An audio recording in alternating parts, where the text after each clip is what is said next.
Hi, Doug Dormer here. This is Module 3, Lesson 4, in our discussion, Consumer Health Informatics, Empowering the Patient as a Consumer. And in this lesson, I'll talk about evidence-based practice as it relates to consumer health informatics. Now, I should say that there's a paper I wrote initially in 2020, and I updated it in 2024. I wrote it with one of my master's students at the time, Jesse Sheldon. Probably it's time for me to update it again. I've given it to my students in the master's class. I'm not going to impose it on those of you who are watching this from the public. But if you do want to read the paper, which goes into everything I'll talk about here, I think with considerably more depth and hopefully value, just drop me a note or otherwise let me know, and I'll be glad to provide that to you. There's a theme I want to begin with here, that the idea of evidence-based practice seems like it ought to be obvious. It just should be so straightforward. And I find that everybody I talk to in the business, whether they're a technologist or a clinician, or for the most part, patients, say, oh, yeah, I know what evidence-based practice is. I understand how to deploy it. And yet it's almost like a holy war, like Microsoft versus Apple, or Unix versus Linux, Unix versus Windows, where people have such strong feelings. The thing is, if you really sit down and talk about it, as long as alcohol is not involved, you can really say, all right, we can harmonize our understanding, but the language is tricky. And here are some of the examples I found of people who are talking about substantially the same thing. And I say that because there may be slight differences in the way these terms work. But as one executive at a county health department said, look, yeah, I just call it all health evidence-based practice. It's just, it is what it is. Yeah, I understand there are differences. So this is a list of the kinds of terms, all of which really, to some extent, overlap. If it's a Venn diagram, they're all pretty much the same concentric circle with some variation. Everything from evidence-based medicine to research-supported treatment to best practices, emerging practices. Yet each of these has really a specific meaning, but we don't very much use them that way. And we have to be careful of that. For this discussion, I'm going to limit myself to these two areas: evidence-based treatment as opposed to evidence-based practice, understanding that just about everything else fits into those somewhere or overlaps with those somewhere. This will allow us to have a meaningful discussion without getting as bogged down. And I would very much love to have conversations with anyone that wants to work through this with me and talk about the merits of the definitions of the terms that we will use here. I don't present this as a definitive solution. I present it as an excellent opportunity for a wonderful conversation so that we can all learn from each other. Evidence-based treatment, we'll start with that. Well-established treatment supported by high standard of evidence that could be met in two ways. So the definition actually stipulates two specific ways. First, to have at least two experimental between group studies that demonstrate statistically significant gains when compared to another treatment pill or psychological placebo, or show equivalence with another established treatment. Or second, was for a treatment to have had more than 9 single subjects design studies considered to be of high quality and included a comparison of the treatment to another treatment. 9. You have to have 9 single subject design studies. 9 studies where N equals 1 in each of the studies.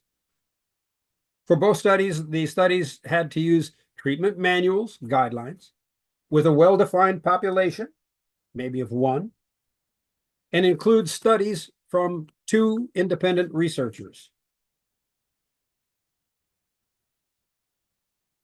What's missing? It's a very formulaic approach.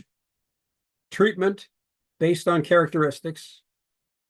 But rather than think it through too much right now, let's see what the next set of definitions for evidence-based practice is and see if we can then distinguish the differences. Evidence-based practice, in contrast, says, let's look at, on the lower left, research evidence. That's what we just talked about in evidence-based treatment. But it also adds clinical experience, the experience of the clinician. And it formally recognizes the unique, it says patient preference, I would say patient characteristics as well, to find a common ground that is that, in this Venn diagram, evidence-based practice. So evidence-based practice is significantly different than evidence-based treatment by the inclusion of clinical experience and patient preferences. Now, I will tell you that when you apply these two models to a physical world condition, a physical condition, you kind of go down one road of analysis. In my own case, my own experience, I suffered from some poisoning, pesticide poisoning in 2012 that messed with my sinuses and my lungs, and I still deal with that somewhat. And the approach that was taken was more of an evidence-based treatment approach. These are your symptoms. This is what we need. This is the kind of surgery. We're going to put you on steroids for the rest of your life, a biologic for the rest of your life. And yet, ultimately, it turns out that that wasn't what it was at all, that evidence-based treatment method missed a significant characteristic, that during the time of the poisoning, I had somewhat become infected with mold, and that it was the mold in my system, rather than a compromised immune system, that caused the lingering problem. So treating the mold solved my health problem. They didn't consider me, they didn't consider, and the clinical experience of the physician guided them to a treatment method that was rather fixed. Now, that's my bias. I'm telling it you straight up, it's my bias.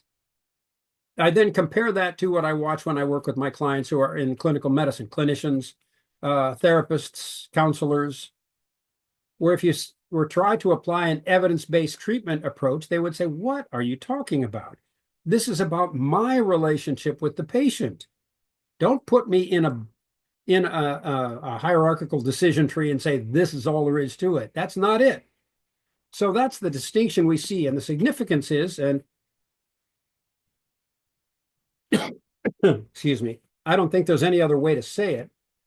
Payers, those responsible for paying and authorizing and managing the population of healthcare for the ultimate funding source of the payer, whether it's an employer or the government, tend to gravitate towards evidence-based treatment. These are the conditions. This is the treatment. That's the cost. We know on average over the population, it gets the results we want. Thank you, we're done. That's largely what happened to me when I initially went into a wonderful group of physicians. They followed that kind of an approach that really completely missed what was going on in my case. So therapists, if you're going to be dealing in behavioral health, you have to find a way of, I think, at least reflecting the particular aspects of the patient, but also the clinical experience of the individual. So how do we do that? Let's play around with this a bit. The process of applying evidence-based practice for the patient, assess the patient, ask focused clinical questions, acquire evidence, the EBP guidance. So that would be the same guidance that would apply whether it's evidence-based practice or evidence-based treatment. Appraise the quality of the evidence, again, applies to both. But in the case of evidence-based treatment, it's much more rigidly enforced, as we see in the world today, where physicians and nurses are spending so much time getting pre-authorizations for something that might not quite fit within the model of evidence-based treatment that the payer wishes to impose. To apply that evidence then to patient care, to evaluate the patient and respond accordingly. What constitutes EBP guidance? Well, defined diagnosis, defined and repeatable therapy, multiple studies showing efficacy, guidelines to assure repeatability, methods for capturing real-world experience, and updating the study results and guidelines. Boy, is that a big issue to talk about. Let's see if I have another one or two on here before we come back to that. That really means integration with a learning health system. Yeah, let's just linger on these last two items for a second. As I said a little while ago, and as we looked at the definition of evidence-based treatment, it said you must have a two-group study, you must have, or 9 single case studies which are comparable, where you can have guidelines and demonstrate it, have more than one researcher, all that nice tight stuff. What real world experience is doesn't factor into it. Or if we say it does, then the question is, how exactly do you think it does? Which brings us to the learning health system. The learning health system is what we see in everything else of our online and technology-based experience. It's what we see when we work with Amazon. It's what we see when we say, I need to buy a new latch for the window. And suddenly your website, your Google search is presenting you all kinds of window hardware and paraphernalia. It's the ability to extrapolate from your experience and apply it and feed it back. That definition of evidence-based treatment, and I would argue the traditional definition of EBP guidance, neither of those are adequately designed to incorporate real-world experience on an ongoing basis, either within an organization, other than through the clinician experience, or broadly by aggregating that information. And so, as we said in that timeline for the semester, from less technology sophisticated to most, we are working towards, I believe, a learning health system, where not only do we have perhaps these foundational tools, but that they will be supplanted. They will not only have complementary, they will ultimately be replaced by our understanding of what goes on in the real world. And consumer health information technology is central to that. So let's talk about this, the effectiveness of EBP versus EBT for psychotherapy. The efficacy of psychotherapy is clear. And by the way, the sources for where I got this stuff, some wonderful folks, there's a wonderful researcher in particular, are all quoted in that paper. The sources are there. I didn't put them in this lecture, but if you need them, let me know. I'll get you the paper. The average treated person is better off than 80% of those who do not receive psychotherapy. There is no justification for mandating evidence-based treatments, which requires adherence to a specific protocol, but do not allow for variation according to the expertise of the clinician or the unique characteristics or needs of the patient, as is allowed with evidence-based practices. So an evidence-based treatment, there is no basis for saying this works better than evidence-based practice, where you give a higher weight to the clinician and the clinician's experience, or to the unique needs of the individual. Bear with me. There's a whole theme here, and it all builds together rather than lingering too much on any one point. Using evidence-based practice as a part of a treatment is better than a placebo or no treatment. But here's another interesting piece. There is no evidence showing differences in the effectiveness between one evidence-based practice set of guidelines and another evidence-based practice set of guidelines, meaning that overall, any one of the evidence-based practices, along as guidelines, along with the clinician, role of the clinician, along with the recognition of the needs of the individual, no one treatment guideline is better than any other. Hugely important, rather courageous thing to say. I'm not making that assertion, by the way, although I agree with it. I'm glad there was an evidence base and a solid research foundation for why that is true. At the same time, some evidence-based practices are better for specific patients. I know that's what you were thinking anyway. It's just logical. Some people respond to different levels of technology and different kinds of engagement, so that's just logical. In all, and here's the real key, 5 factors account for variability in outcomes. The client themselves, extra therapeutic factors, the therapist, the alliance between the therapist and the client, the model and technique delivered, and feedback, and the way feedback is folded into that process. So evidence-based practices are, again, according to it's spelled out in the paper, but sources that I found, are incorporated into the model technique factors and really only account for about 1% of the total outcome variability. Does that suggest we shouldn't bother with technology for psychotherapy? I don't think it draws that conclusion at all. But I think it behooves us to understand what the role is. And we'll kind of work our way through that. So summarizing then with that, the challenges of expressing evidence-based practice through consumer health informatics. By the nature of evidence-based practices, they need to be flexible. When we talk about certain clinical practices and evidence-based treatment, we give you this version of insulin or insulin substitute for diabetes in these circumstances. That's the case that is traditionally made. And so often I see from my clients saying, you wouldn't be amazed at how much I have to fight to get a variation in a particular medication because I know the unique needs of that patient. So evidence-based practice, to be successful, has to be able to be flexible to reflect the individual needs of that patient with that clinician. Translating evidence-based practice into technology can be challenging all by itself.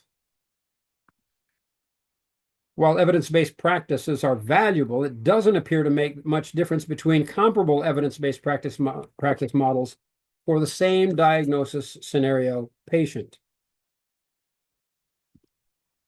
A new class of consumer health informatics is emerging, such as internet-based CBT, cognitive behavioral therapy. And going back to our beginning discussion today in the news, excuse me, I think there's a huge opportunity for AI to be able to move in that direction of cognitive behavioral therapy to complement. Still don't see personally, but this is an emotional response, totally replacing the therapist, but to complement the therapist. And there's a room to talk and room to work on that. Too often these require the clinician to conform to the consumer health informatics technology. Now, this is the point that I'm trying to get at where we are right now as a technology. There are some really good ICBT applications out there. There are some very good programs, and we're going to look at a couple of them later in this series, where there's solid research for how evidence-based practice should be expressed through technology. It reflects the relationship of those clinicians that were used to design it and those patients, which requires you as a new provider wanting to implement this technology for your patients to conform to their interpretation of the evidence-based practice. I reject that notion as having the legs to really accomplish what we need to. It's like an early stage of technology development. It can't survive, and you'll see why as we look at some of the specific examples when we get to software as a medical device, where we've seen some examples and limitations of that approach. And finally, what is needed is a configurable consumer health informatics EBP platform. I also want to kind of summarize here because I don't have a slide for this concept, but I think this is a good place to put it in.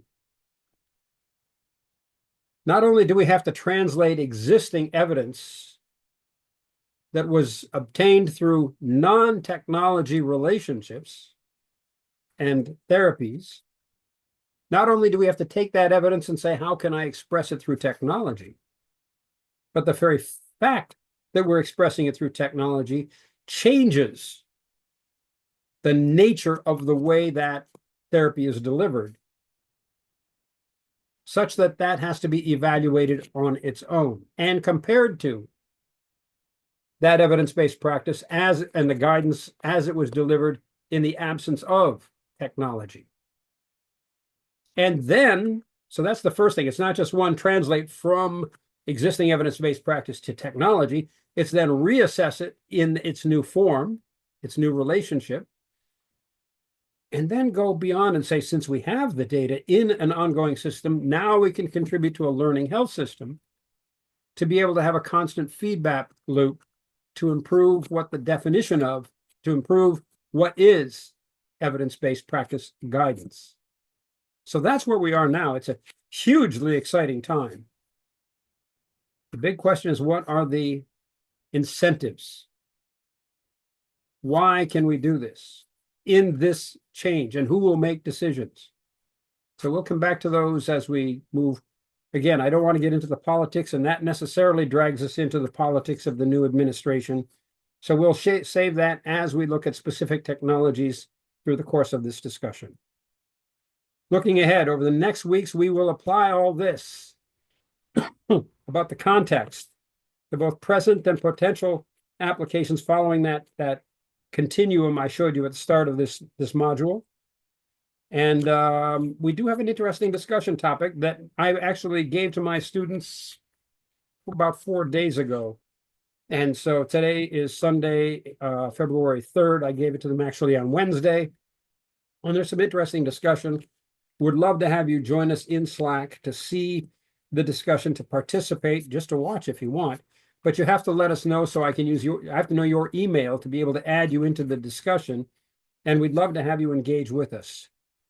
And here's the topic. Last week, and you probably heard this, a company called, or a product called DeepSeek is shaking up, not shaping, shaking up the world for AI by simplifying AI training and lowering the energy needs. Essentially, particularly in the United States, as we have developed AI, we have said we need bigger sets of data constantly. We need bigger computing horsepower. Therefore, we need more energy. It has to get bigger, bigger, faster, faster in order to consume, to get the information we need. And this Chinese model said, wait a minute, we've got a simpler set of algorithms that can do this, that don't need as much energy, that can be trained easier, that are more flexible. And so the news during the last week is that, my gosh, what's going on? Have the Chinese are they catching up? Are they surpassing the United States? Back to politics. Sorry about that, but that's what the news has been. Now, I think that misses the point in terms of the real big news that comes out of the DeepSeek announcement. That kind of evolutionary, revolutionary change in technology, it just happens. You know, what was the old rule that computing speed doubles every 2 years, something like that? The idea of exponential improvements in performance shouldn't be taken as, oh my gosh, the world has changed. What is news to me is how this technology was developed. Before DeepSeek, Meta, Facebook, invested millions in developing AI tools, a proprietary platform of AI tools. And then they said, yeah, we're going to make them open source. Anybody in the world can use them. All we ask is that what you do with it, you make available so we can work with it too. That's a big deal. Instead of competing by saying we have a proprietary technology that's better than anybody else's, they said, we've done some really cool things. Take it, do something really cool and show us what you did. All we want to know is what you did with it. So I'm asking my students to reflect on the value propositions between proprietary AI development and open source AI development, to look at Meta and say, why did they do that? And then here's the big question. If we're thinking about developing some new application, let's say taking that AI thing we talked about at the beginning of the class that looked at clinician notes, therapist notes, to develop a better billing practice. Let's say we took that and translated that into folding into an ICBT, cognitive behavioral therapy application. Should we do that as a proprietary application? It's ours and only ours. Or are we better served by contributing to it, making it an open source product, building off of something like DeepSeek or off of OpenAI, building off of it? And then what's the business implication? What's the success implication? So I've asked my students to reflect on that important question, and I'm inviting you to join us in the discussion. At least follow along, see what they're saying. I can tell you at this point, a lot of it was high level. This is what it does. This is why it's important. So I've gone back and asked them in our Slack channel to be able to look at this more closely and go deeper into which model makes sense, proprietary or open source. If open source, what's the thought process around why it is the better source? Either one, which is why. So if you're interested, if you want to join us on Slack, again, send me an email with your email address, and I'll be sure to add you to our Slack so you can see the discussion. Each module, I will be adding a new discussion topic. Some discussion topics like this one might go for a couple of weeks, but every week with the changing world we're in, I'll be adding new topics, and I encourage you to participate with us. It'll be a good chance for you to see what some really smart young people are thinking as they're getting their master's degree in health informatics, as they're focusing on consumer health informatics. And we would certainly benefit from having your thoughts, whatever your role as an IT professional, as a clinician, as a healthcare provider, or as a patient. We'd love to have your engagement. So that's it for Module 3, focused on evidence-based practice and other stuff. Stay tuned. We'll be posting Module 4, when we'll have, again, a little bit of related background stuff, but we're really going to move into consumer-driven consumer health informatics in our next module, Module 4. Thank you so much. Goodbye.